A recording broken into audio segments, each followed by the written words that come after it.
সালাতে দোয়া কবুল হয়। সালাতে দোয়া কবুলের 3 জায়গা। একটা হচ্ছে তাকবীরে তাহরিমার পরে আমরা সানা পড়ি না, আমরা তো একটা পড়ি। আল্লাহর হাবিব সুন্নাহ এবং নফল নামাজে আরো পড়তেন সানা, ওই দোয়া কবুল হয়। 2 নম্বর জায়গা সালাতে সেজদায় পড়ে দোয়া করলে কবুল হয়। আকরাবু মা ইয়াকুনুল আবদু মির রাব্বিহি ওয়া হুয়া সাজিদ ফাকসিরু ফিহি দুআ। বান্দা যখন সেজদায় লুটিয়ে পড়ে, বান্দা আল্লাহর সবচেয়ে কাছে চলে যায়। কিন্তু বিশ্বনবী বলে, সেজদাটা তোমার রবের কুদরতি পায়ের উপরে পড়েছে। সেজদায় পড়ে দোয়া করেন। সালাম ফিরানোর আগে বিশ্বনবী দোয়া করতেন, লা ইউসাল্লিমান্না আহাদুকুম হাত্তা ইয়াতাআওয়াযা মিন আরবা'a।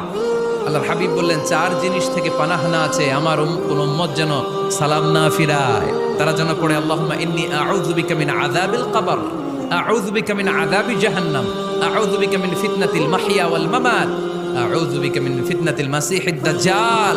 আল্লাহ কবরের আযাব থেকে বাঁচাও, আল্লাহ জাহান্নামের আগুন থেকে বাঁচাও, আল্লাহ জীবন